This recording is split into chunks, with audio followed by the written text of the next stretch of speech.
नमस्कार। और आज की इस खास चर्चा में आपका स्वागत है। हमारे पास जो स्रोत हैं वे एक एक बहुत ही गहरा सवाल उठाते हैं। आप कौन हैं? अब सुनने में ये बड़ा आसान सा सवाल लगता है ना। मेरा नाम है, मेरा काम है, मेरा परिवार है, पर क्या हमारी पहचान, क्या वो सिर्फ इतनी ही है? हमारे हाथ the eternal identity and the cosmic register नाम के लेख के कुछ अंश लगे हैं और आज हम इन्हीं विचारों की गहराई में उतरेंगे। हमारा मकसद ये समझना है कि हमारी ये जो सांसारिक पहचान है, जैसे आधार कार्ड या रोल नंबर, और हमारी असली शाश्वत पहचान, उसके बीच क्या फर्क है। चलिए इस गुत्थी को सुलझाते हैं। और ये सवाल इसलिए ज़रूरी हो जाता है क्योंकि स्रोत के मुताबिक हम असल में ऊर्जा हैं, आत्मा है, जो कभी नष्ट नहीं होती, सिर्फ अपना रूप बदलती है।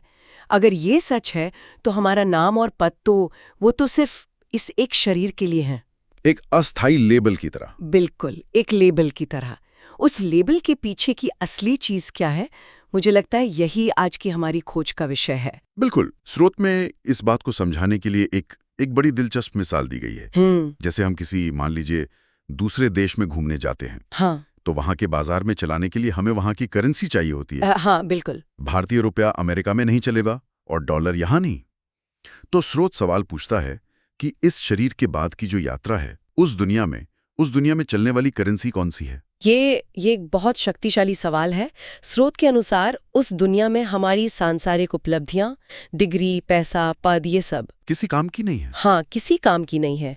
वहाँ की करेंसी है हमारी चेतना, हमारे गुण और हमारे कर्मों का वाइब्रेशन। ये वाइब्रेशन शब्द, ये सुनने में थोड़ा आध्यात्मिक और शायद कुछ लोगों के लिए अस्पष्ट लग सकता है। क्या हम इसे थोड़ा और सरल बना सकते हैं? रोजमर्रा की जिंदगी में इसका क्या मतलब हुआ? जरूर। इसे ऐसे समझिए, जब आप बिना किसी उम्मीद के किसी की मदद करते हैं तो उससे एक शांत, एक सकारात्मक ऊर्जा पैदा होती है।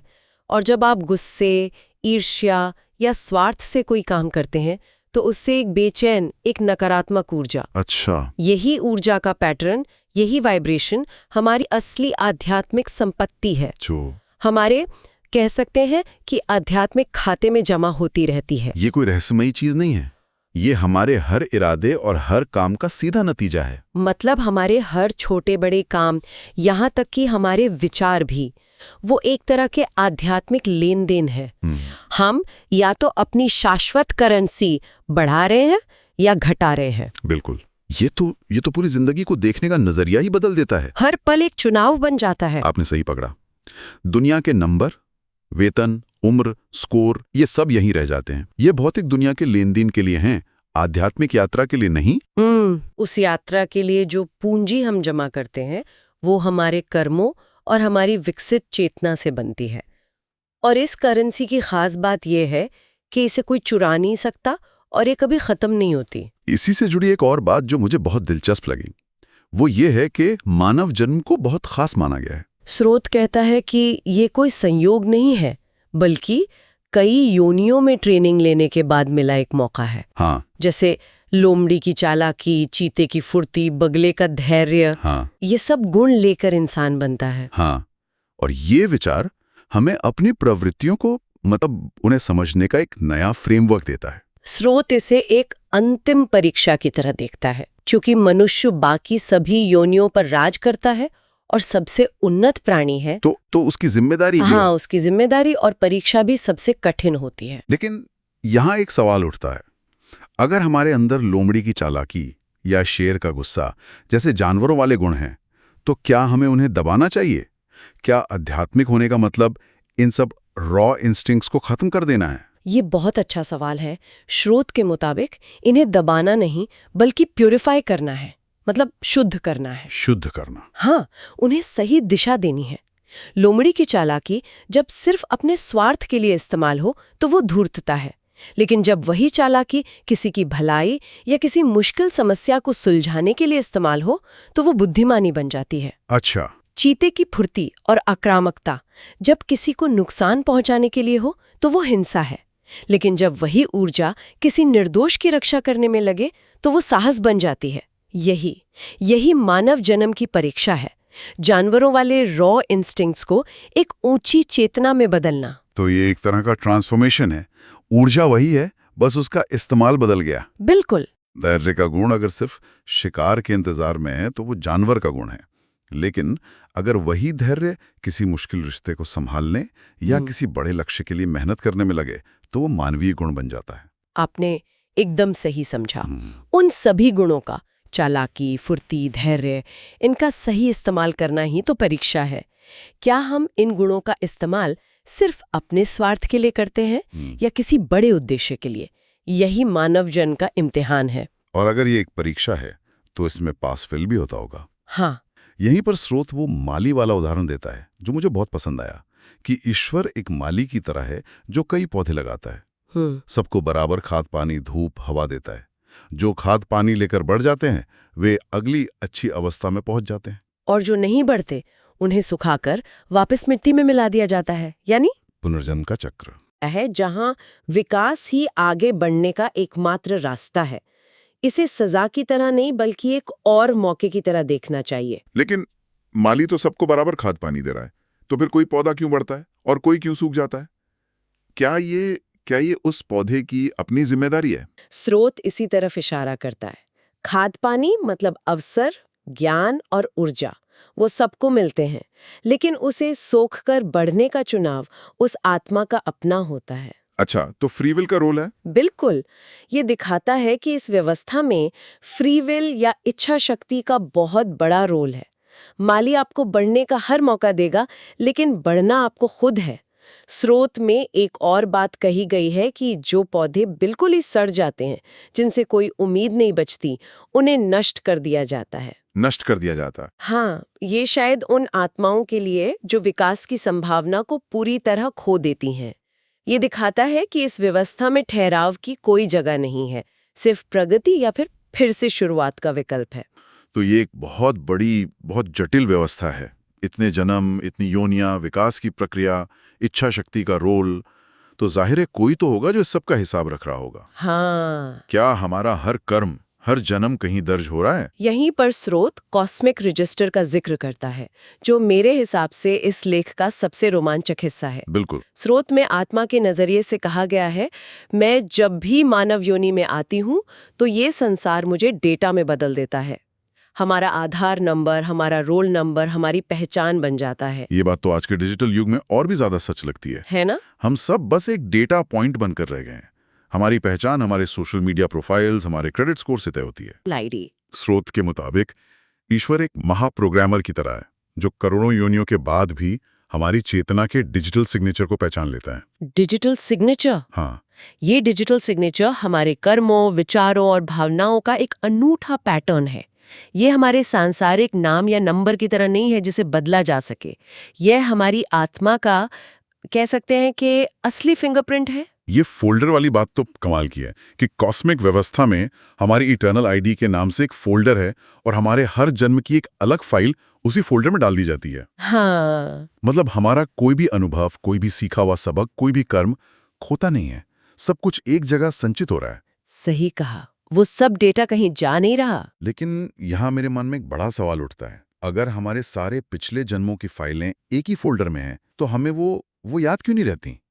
हम हर बार एक तरह से शून्य से क्यों शुरू करते हैं? अगर हमें अपने पिछले जन्म की गलतियां याद होती तो शायद हम उन्हें दोहराते नहीं। ये सवाल बहुत स्वाभाविक है। स्रोत कहता है कि हम कॉन्शियसली यानी सचेत रूप से याद नहीं रखते, लेकिन सबकॉन्शियसली यानी अवचेतन रूप से वो सारे अनुभव हमारी चेतना का हिस्सा बन जाते हैं। अच्छा। जैसे कोई बच्चा जन्म से ही शांत स्वभाव का होता है, या किसी को संगीत में स्वाभाविक रुचि होती है। कोई किसी खास तरह के लोगों से तुरंत जुड़ जाता है, या किसी जगह से उसे अजीब सा डर लगता है। ये पिछले जन्मों की फाइलों से मिले संस्कार हैं। संस्कार? हाँ, हमारी जो कोर पर्सनैलिटी है वो उन पुरानी फाइलों का ही निचोड़ है। अच्छा, तो ये एक तरह की स्पिरिचुअल मसल मेमोरी है? बिल्कुल, क्या बढ़िया कहा आपने। जैसे कोई साइकिल चलाना सीख ले तो सालों बाद भी भूलता नहीं, वैसे ही आत्मा अपने सबक नहीं भूलती। भले ही उसे घटनाएं याद ना हो, तो हमारा स्वभाव, हमारी प्रतिभा, हमारे डर, ये सब उस पुराने डेटा का नतीजा हो सकते हैं। बिल्कुल, और इसी से जुड़ी है अतुलनीयता की बात। जैसे ईश्वर अतुलनीय है, वैसे ही उसका अंश यानी आत्मा भी अतुलनीय है। दुनिया हमें भीड़ का हिस्सा समझ सकती है, एक नंबर दे सकती है, लेकिन उस कॉस्मिक रजिस्टर में हम वन ऑफ अ काइंड है।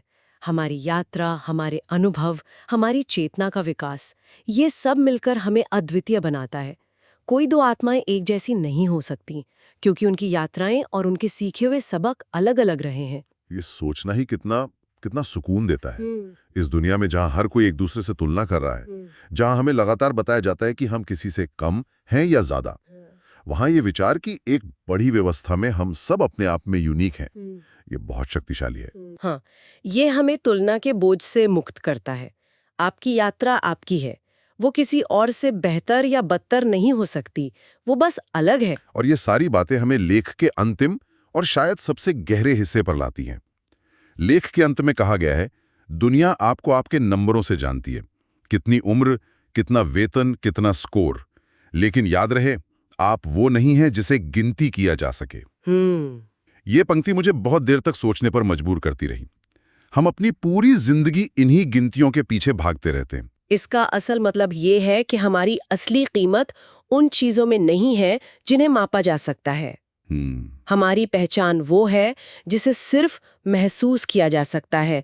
हमारी चेतना, हमारी ऊर्जा, हमारा प्रेम, हमारी करुणा, हमारी ईमानदारी, इन चीजों को आप किसी स्प्रेडशीट में नहीं डाल सकते, इन्हें किसी नंबर से नहीं तोल सकते। सही बात है।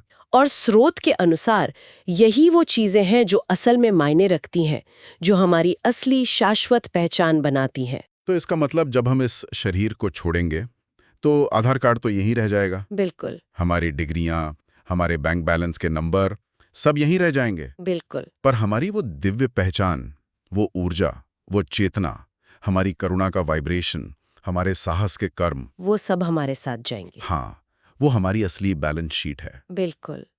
यह हमें हमारी रोजमर्रा की चिंताओं और सफलताओं असफलताओं से ऊपर उठकर देखने का नजरिया देता है। अगर हमारी असली पहचान शाश्वत है, तो इस जीवन की छोटी मोटी हार जीत उतनी बड़ी नहीं लगती। हमारा ध्यान इस बात पर जाता है कि हम अपनी उस शाश्वत पहचान को कैसे और समृद्ध कर रहे हैं। क्या हमारा आज का दिन हमारी उस कॉस्मिक फोल्डर में एक अच्छी फाइल जोड़ेगा या नहीं? ये एक तरह से बहुत आज़ादी देने वाला विचार है। ये हमें समाज के बनाए पैमानों से मुक्त करता है और हमें अपने खुद के नैतिक और आध्यात्मिक पैमाने बनाने के लिए प्रेरित करता है। और ये हमें याद दिलाता है कि हर इंसान, चाहे वो दुनिया की नज़रों में कितना भी साधारण क्यों ना हो, उस कॉस्मिक रजिस्टर में एक अतुलनीय और कीमती सत्ता है, जिसकी एक अनूठी यात्रा चल रही है। तो हमने अपनी पहचान की यात्रा एक साधारण सवाल, आप कौन हैं, से शुरू की थी, और दुनिया के डेटा से होते हुए एक कॉस्मिक रजिस्टर तक पहुंचे। ये सोचना ही कितना अलग है कि हम सिर्फ एक नाम या नंबर नहीं, बल्कि एक शाश्वत कहानी है जिसकी कई फाइलें एक ही फोल्डर में सहेजी जा रही हैं। आज की चर्चा का सार यही है कि हम खुद को अस्थायी पहचानों के चश्मे से देखना बंद करें और अपनी उस शाश्वत अतुलनीय पहचान को महसूस करने की कोशिश करें जो हर जन्म में हमारे साथ रहती है। हमारी असली पहचान वो नहीं जो हमें दुनिया ने दी है, बल्कि वो है जो हम भीतर से हैं। एक ऊर्जा, एक चेतना, एक अद्वितीय आध्यात्मिक सत्ता। और जाते जाते सुनने वालों के लिए एक सवाल छोड़ जाते हैं। अगर हमारी असली पहचान हमारे कर्मों और चेतना के वाइब्रेशन से बनती है, उस चीज से बनती है जिसे गिना नहीं जा सकता, सिर्फ महसूस किया जा सकता है, तो आज हम अपने कॉस्मिक रजिस्टर में कौन सा नया वाइब्रेशन जोड़ रहे हैं? सोचिएगा जरूर।